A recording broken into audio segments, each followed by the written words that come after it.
Hello, you wonderful people, and welcome to another episode of Not Too Comic Book. This being a show where I talk about TV shows that are adaptations of comic books. For today's episode, I'm going to talk about Mission Yozakura Family, Season 1, Episode 22. Great episode. A lot of really interesting things went down in this episode, so let's break it down. So the Yozakuras have this banquet they have, like, the day before a big operation. It kind of reminds me of like Trails of Cold Steel reference of the day, how like in 2 and 4, Cold Steel 2 and Cold Steel 4, how like there's kind of like this celebration before the big operation in both regards.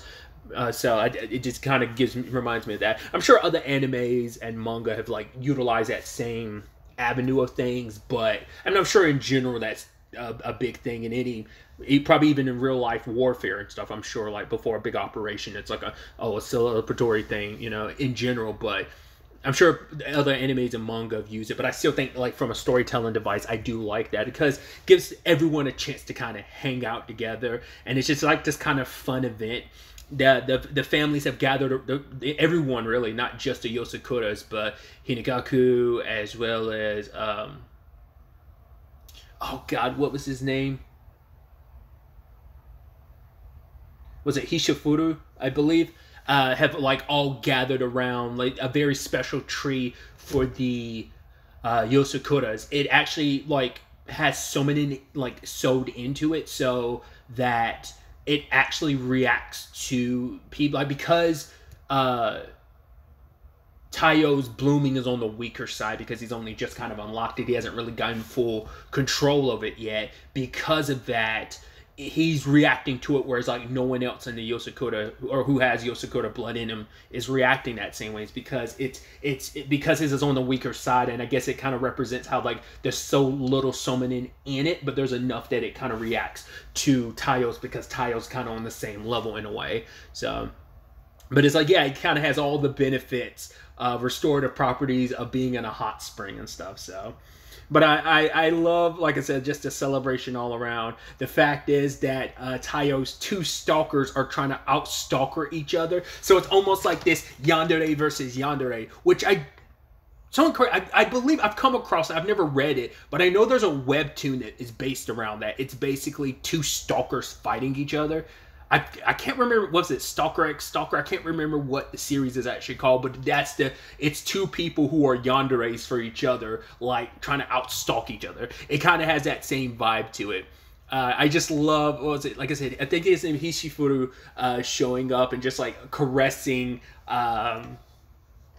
Tayo and being like, oh yeah, like tell me how these specifically made omelets fit on your tongue. But then Ayaka shows up and it's like, don't eat anything out of that, Lord Tayo. Who knows what's in that? He's like, you were literally the last person to have to brought that up. But now it's like this debate about like, he's like the most annoying creep and she's the spy that you don't want as a girlfriend. She's had that 3 years in a row, that title. But yeah, it's like she presents her own omelet, and then you have Sui show up being like, no, you should taste these omelets. And then you have Kishiro being like, nah, like the best omelet, it's Mitsumi's. And then you have Bon showing up being like, no, Keiko's omelets are the best. Which one are you going to choose? I was so curious what he's going to do, and he ends up eating all of them and saying they were delicious. It's like, yeah, it's a very Tayo thing to do, you know? But like I said, it's just this beautiful gathering and celebration. Shion getting on stage, I thought that was so dope. It's Mitsumi on guitar, Keiko on bass, and Ayaka on drums, and putting on this performance. And she had the blush, and I was like, is she drunk or is she just embarrassed? It's like, no, she's just really embarrassed. Because at first I was like, is Mitsumi going to perform? But it's like, no, it's not. Because it's like a good thing, because Mitsumi knows not to perform. Also, she never wants to do that in front of Tayo again. Last time she had to, just to kind of like wake him up. But this time she's like, I'm not about to make that mistake unless I absolutely have to. So, but I love that. And it's just like Bon just being like, oh my god, like I can live life without any regrets because of how amazing Keiko is. And Kishiro being like, oh my god, I'm so glad my sister Mitsumi was born in this world and stuff. So, and then you have Shinzo on stage, and he kind of goes hard rock with his performance, and you don't get the whole thing. Like Shion, we got the whole performance, but Shinzo's kind of got like cut short. It seemed like she's the only one that enjoyed the performance, because she's like, oh wow, you actually have good taste in music. I guess because it's actually the type of music she likes or something. No one else really liked it. Everyone loved Shion's performance, but she was like embarrassed by it. So I guess it's like the music that she performed, because it's all like cutesy and everything, which obviously Nano really appreciated. Like it was like a really adorable, and it's so cool that it's just a great performance. And it's sad that we don't get Shinzo's full performance, but like I do love that she was the only one that liked it. But then there's also this little pamphlet held out as everyone's got to be prepared for their particular place in all of this. Like they're to be prepared for the operation. Basically, it comes down to three main things. One, they're going to capture Kawashita Makoto, like capture him, like, and arrest him and shut down his operation, as well as like grabbing up every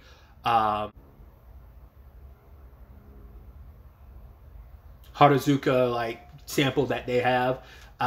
Two, they're going to free all like the people who are experiments and stuff like that. Obviously, that's also where like Hinagaku comes into place, as we learned last episode. That's why Rin made the like this place was like Hinagaku was meant to be like a refuge for those who were experiments of Tampopo. And then third and final is, well, we got to find out and unmask why Momo's doing what he's doing. Like, why our dad's doing what he's doing. Because he's the biggest X factor in this, because he's so unpredictable. So that's kind of the main operation. But it's like, right, we're all going to come home.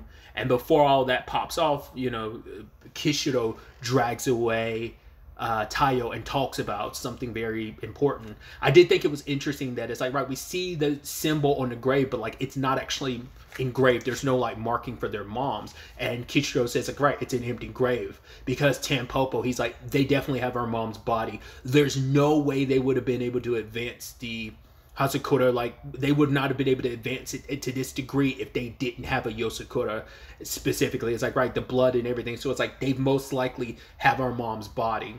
And I thought it was so powerful, that line from Kishiro, where it's like, do not tell the rest of our siblings. And Taiyo's like, but why are you telling me? It's like, are you trusting me with it? He's like, no, you're just an insurance policy, basically, in case, I guess, Kishiro isn't able to complete this. It's like, I need someone to do it. And it makes you wonder, is that why Momo's doing what he's doing on some level? It's because he wants to push and prepare his family for like what they need to, like, Tampopo's just the tip of the iceberg, because once again, they're under the impression like Makoto's the top of the iceberg.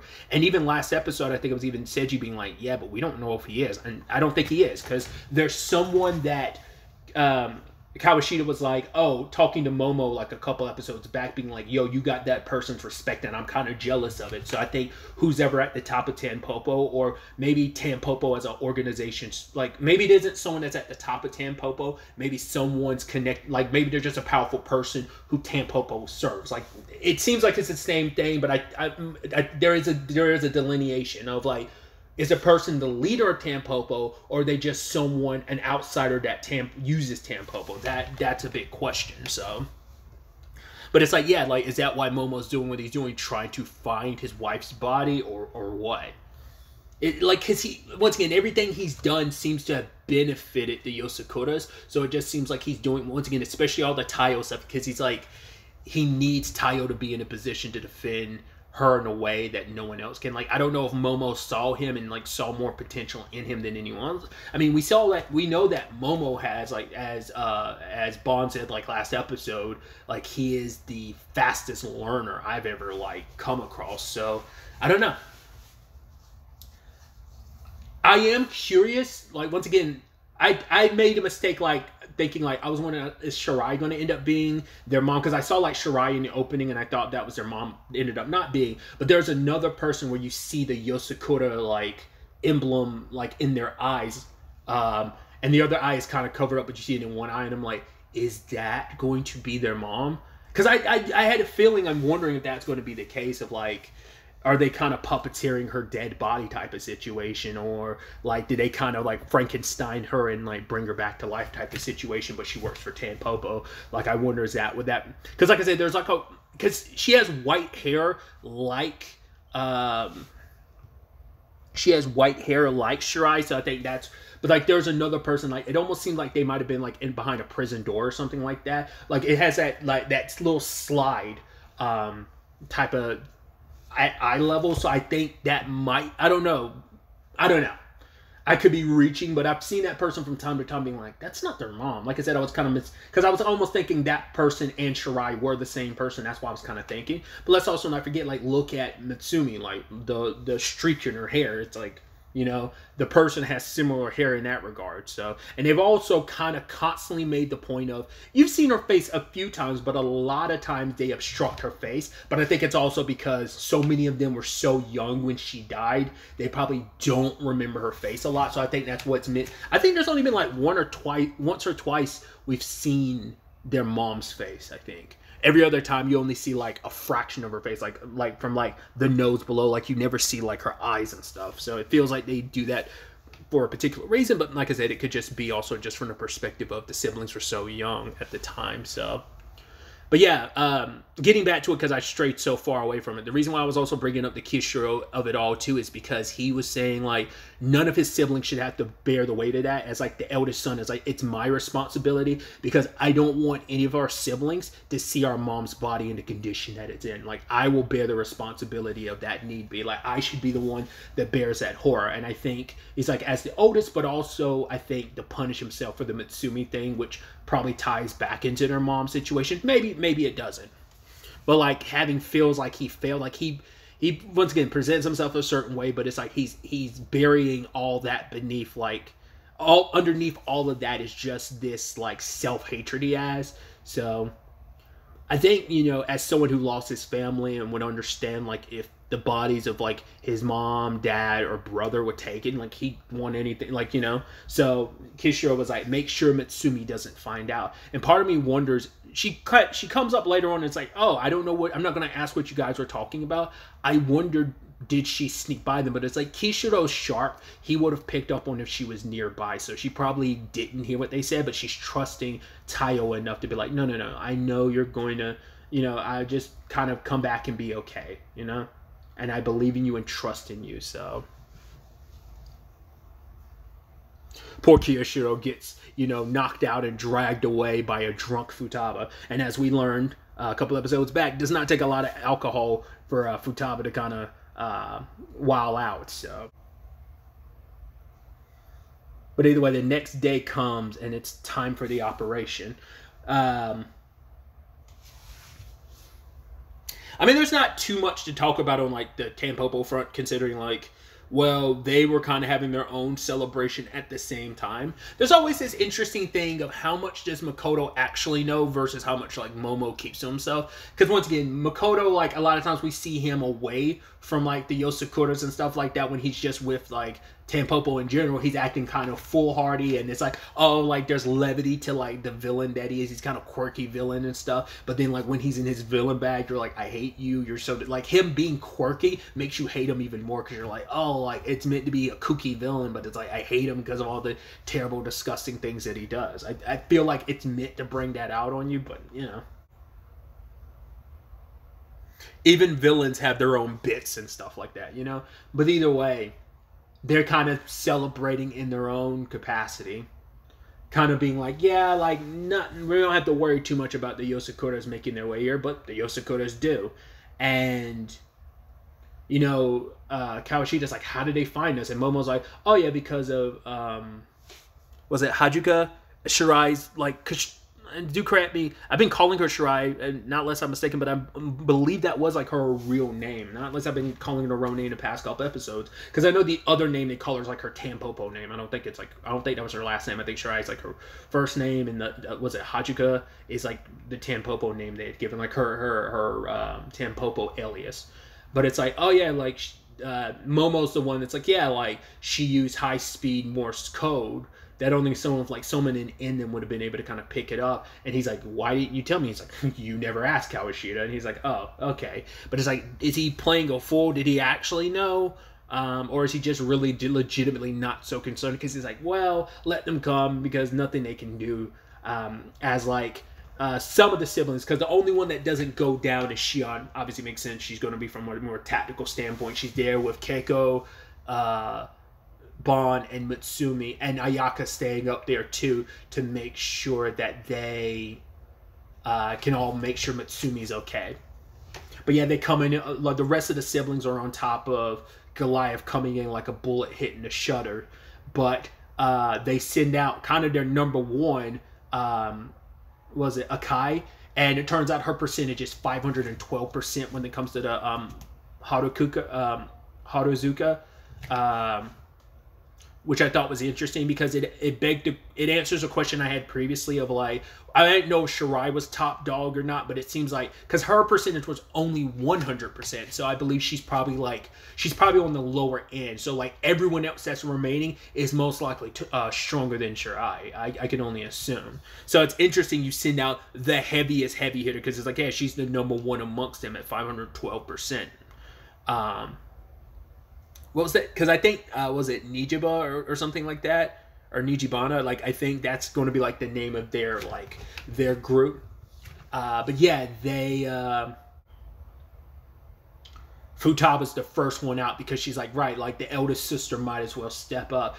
So, just like with the flick of her finger, she sends back Akai's blaze and then kind of stands and waits and is like, cool, Goliath, you go deal with some of the riffraff, I will stand here and be her opponent. So it's Futaba stepping up one-on-one, so the eldest daughter versus like the number one in this group. So that's interesting. As the rest end up, what was it, I believe it's Nano and Kingo are going to go free the test subjects, whereas Shinzo, Taiyo, and Kishiro are going to like the heart of the facility.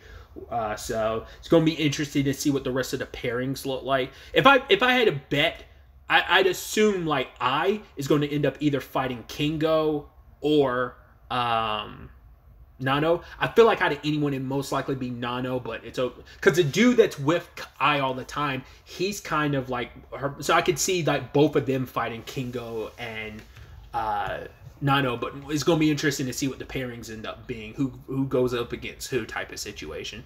I mean, obviously, it's going to come down to like Taiyo versus Momo. That has to be the big showdown between them, but I'm curious to see where the rest of the sibling situations shake out.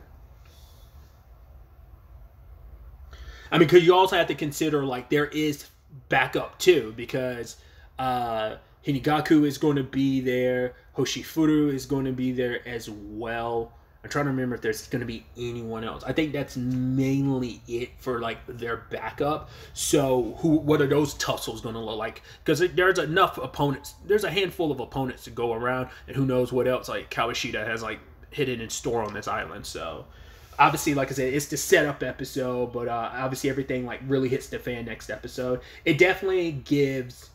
And obviously, once again, I know like it's not the only anime that's done this, but it's just like obviously it gives me like the Sasuke retrieval arc from Naruto vibes, like an infiltration team. Like, I mean, that's any infiltration type of situation, but obviously anime reference wise, that is where my thought goes immediately.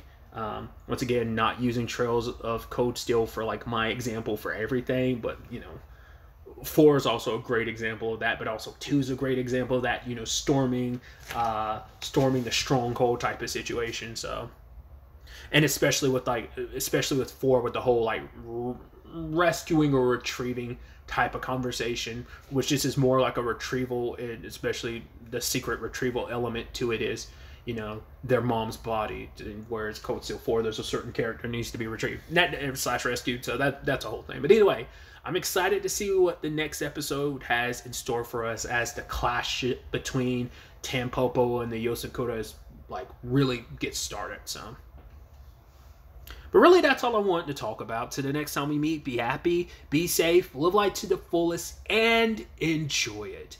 Good day and goodbye.